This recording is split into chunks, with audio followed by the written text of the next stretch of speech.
Sometimes the road to healing and wholeness is a long journey. We live in a quick fix culture, don't we, that wants to see instant results and immediate relief from trouble. But this is not the way of God. How do we know this? Well, Psalm 40 is a beautiful psalm of David, and it's a cry for help. David was facing trouble both from outside circumstances as well as the turmoil over his own sin. And he says these words to God: I waited patiently for the Lord. He turned to me and heard my cry.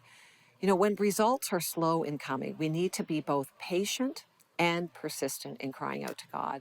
And we know He hears us and that His heart is to rescue us from the dark pit that we're in. But the question remains, why is there a delay? There isn't a simple answer to the timing of God's intervention. Perhaps there's a greater battle going on in the heavens, because we see that in Daniel's life.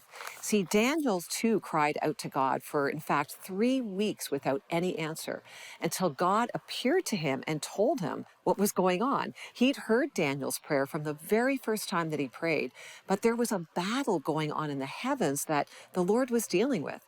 God was already at work. Daniel just couldn't see it. The entire story can be found in Daniel 10, but here's what God said to Daniel when he appeared to him 3 weeks after Daniel first started to pray.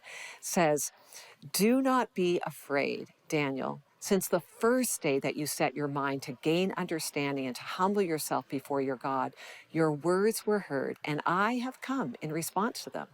But the prince of the Persian kingdom resisted me 21 days. Then Michael, one of the chief princes, came to help me because I was detained there with the king of Persia."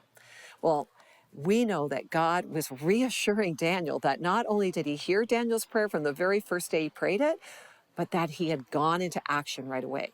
See, there was a battle going on in the heavenly realm, a battle between the kingdom of Satan, represented by a demonic being called the Prince of the Persian Kingdom, and God's kingdom. We're told that Michael, one of the high-ranking angels in God's armies, came to assist, and all the while, Daniel is continuing to persist in prayer on earth.